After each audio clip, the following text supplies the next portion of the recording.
what's good everyone? Today I'm here with my WWE NXT UK Championship review. Of course, the NXT UK Championship show aired on the WWE Network this afternoon. And overall, like I say, coming out of the show, I thought it was a very good show. I thought it was slightly better than yesterday's UK Championship Tournament Finals. I just felt like the show flowed better. Yeah, you know, the match quality is kind of the same, but at the same time, I felt like it was a tad bit better, if that makes sense. I just felt like it was an overall better show in a sense. It was, like I said, it was very similar to the last night's show, but I feel like somehow it was just, you know, something about it was just a tad better. I honestly felt like. So definitely was a very good show. Definitely enjoyed it. Thought the opening match, the main event were spectacular. I had some other good matches as well on this card. So no complaints from me. Like I said, that was a very good show overall. Of course, the first match we had to kick off the show was the NXT Tag Team Championship match. Of course, Kyle O'Reilly and Roderick defending against Moustache Mountain. This was an awesome opening match right here. I thought the crowd was red hot for it, and I thought both tag teams just worked tremendously well. Of course, Roddy and Tyler Bate started the match off. He had some nice back and forth action, of course, and Trent Seven tags in. Then, of course, they did the whole gimmick where Roderick Strong and Kyle O'Reilly pretty much isolated Trent Seven from Tyler Bate throughout the entire match. Right when, of course, Trent Seven had the window opportunity to tag in Tyler Bate.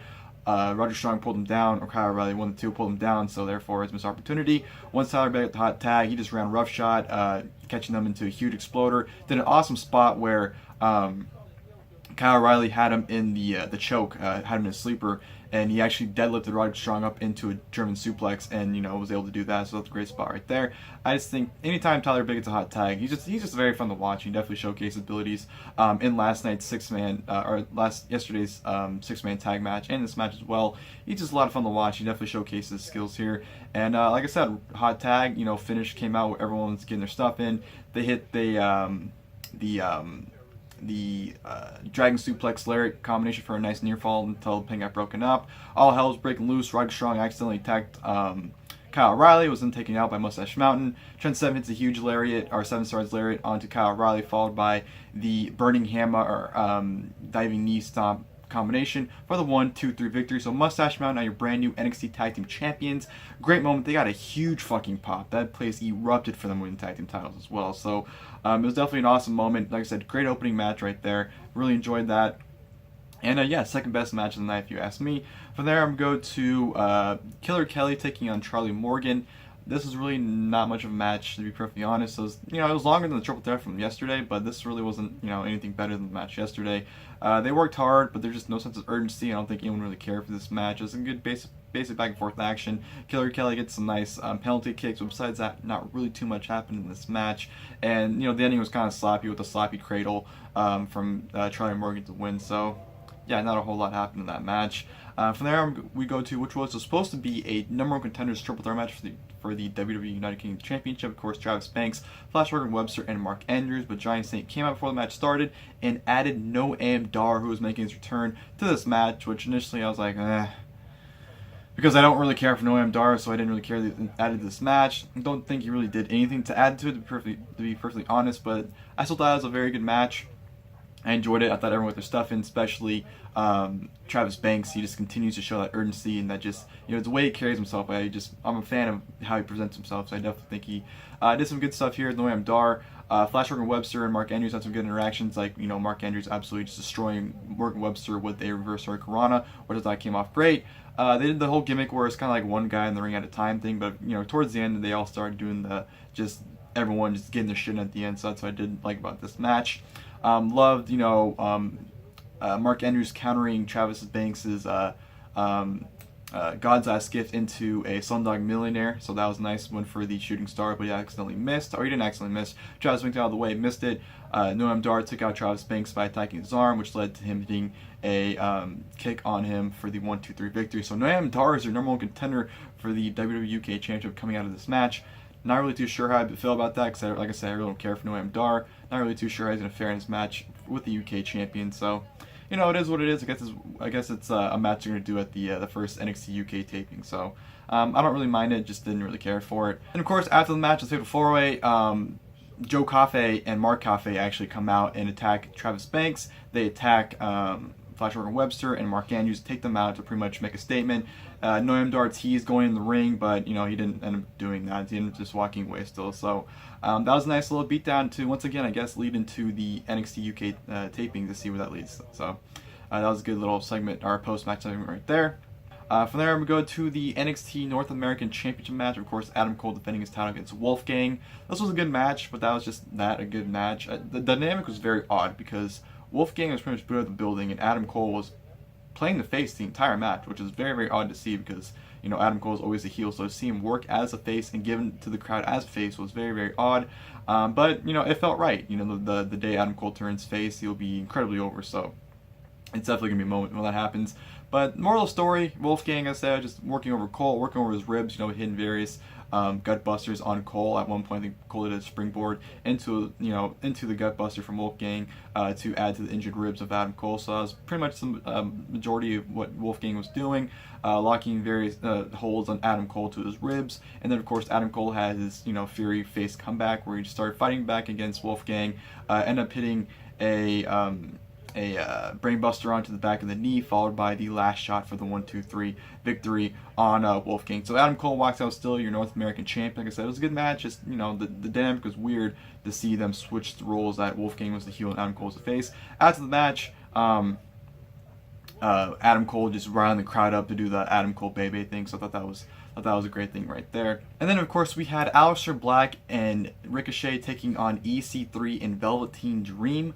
This was a very good match right here. At first, I really wasn't digging it. There really wasn't much going on. You know, of course, Velveteen Dream wanting Aleister Black by wearing an Aleister Black shirt under his shirt, which I thought was great. But I just felt like there really wasn't a sense of urgency for anyone. I felt like there was just more showboat and just kind of messing around. But the lesser half, or the second half of the match, that's when everyone started going crazy. EC3 started getting stuff in. You know, him and Ricochet had some nice interactions where Ricochet did a beautiful counter out of the 1%, which I thought was awesome. Velveteen Dream got his stuff in. You know, he was eating the crowd up. You know, faked at one point, dive on the outside, but then faked the crowd out. Aleister Black got a tag in. Just some real good stuff, you know, towards the end of this tag team match, and I thought it made for a real fun match. Like I said, not really too much going on at the beginning of it, but once the match started picking up, I thought it was very well. And of course, at the end, you know, Velveteen Dream was kind of faking injury. You know, he was selling, I think it was his wrist or his arm, really, really well during the match. And of course, when EC3 went for the tag, you know, Velveteen Dream kind of just walked away holding his arm in pain, and that led to EC3 hitting a black mass kick from Aleister Black for the 1-2-3 victory. So Aleister Black and Ricochet defeat Velveteen Dream and EC3. Like I said, slow start, but once it started picking up, I thought it was very fun, and it was a hell of a tag team match. So definitely enjoyed the match for what it was. And then, of course, we go to the NXT Women's Championship match. Of course, Shayna Baszler defending against Toni Storm. This was a great match here. I felt, you know, one of the better showings from Shayna Baszler. I thought Toni Storm played a tremendous face. You know, the crowd was loving her in this match, especially once, you know, she started having that baby face comeback. Once Shayna Baszler just targeted that arm, you know, maliciously attacking it like she usually does in her matches, just stomping on it, and just Toni Storm selling her ass off. I thought she did a tremendous job. Started having her comeback. You know, Shayna Baszler was trying to do anything, even trying to win via count-out, but Toni Storm just did whatever she absolutely could to fight back. She hit Storm's End at one point, or Stormbreaker, sorry, whichever one's called, on Shayna Baszler, but she was not able to cover her in time. When she did, of course, Shayna Baszler kicked out at 2. So just tremendous, you know, back and forth action. You know, Shayna Baszler ended up getting the victory after fighting Toni Storm on the outside, locked in the choke on the outside, and then pretty much left her to dead on the outside, and the referee counted 10. So the match ended by countout, which, you know, I didn't mind because it protected Toni Storm. She didn't lose, you know, by submission or whatever. And I think, you know, coming out of it, you know, you knew she wasn't going to win, but I think that was definitely the best way they could have went about it, with protecting her and not having her lose the match. So I was a fan of the finish. I thought it worked out perfectly fine. Like I said, I thought it was a great match that her and Baszler had. Just told a great story, and I thought Toni Storm's performance definitely was, you know, was great. So no complaints from me about that one. Definitely want to see more of those two in the future. Toni Storm will probably be the first UK Women's Champion, but let's see her be the one to dethrone Shayna Baszler, but that's probably not going to happen. What can you do? And then, of course, go to our main event, which was the WWE United Kingdom Championship match. Pete Dunne defending against Zack Gibson. Fantastic main event here. I thought it was the best match on the show, to be perfectly honest. I thought both men went out there and just had a hell of a match. Started off slow, but they started building a great story with Pete Dunne's arm. Of course, Zack Gibson targeting it.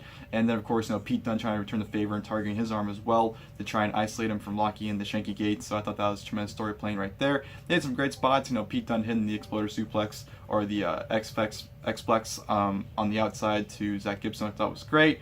Was able to put him into the Kimura at one point to try and isolate his arm, which I thought was great. Zack Gibson just working on his arm. Pete Dunne sawing his ass off. Pete Dunne had a great comeback, fiery comeback on him at one point. Hitting the bitter end, but Zack Gibson actually kicked out at 2. There were a handful of times where Zack Gibson locked in the Shanky Gates, but Pete Dunne was able to fight out of it. The crowd was just really, really hot in that, and there was some great false finishes with that Shanky Gates submission hold on Pete Dunne's arm, so, because there's at points where I legitimately thought Pete Dunne was going to tap out. So I thought it made for some great drama, and then of course at the end, Pete Dunne came back, hit the bitter end on Zack Gibson for the 1-2-3 to retain the UK Championship, and hell of a main event. Like I said, I thought it was a great match. Tremendous storytelling with the arm. I thought the selling for Pete Dunne was great. You know, Zack Gibson was playing a tremendous heel with the crowd just absolutely hating the shit out of him, and yeah, definitely enjoyed it. I thought both men worked very hard and put on the best match of the night, the best match of the night, like I said. And then of course afterwards, Triple H came out with the UK roster and pretty much just did like a thank you thing, like, you know, this is the future and this is where we're going with, and this is just the only beginning. So definitely thought it was a great way to end the show. Like I said, I thought it was a very good show overall. I thought it was better than last night's UK Championship tournament. I thought the match quality is pretty much the same, but at the same time I feel like it was a step up in a way, if that makes any sense. But yeah, definitely enjoyed watching the two shows. I did expect better. I guess my expectations were a little high for these two shows. However, I did, like I said, enjoy them still, so that's all that really matters. Even though they didn't live with the expectations, I still enjoyed it for what they were. So, hope you guys enjoyed the video. If you guys did, please link below. Until next time, I'll see you guys later. Thank you guys for watching the video. It's the year of the dragon, so we back up in here. Spit fire from the back of veneers, coming straight from the belly of the beast that's in the back of your ear. Whispering that's got you clapping your rear. This panic and fear is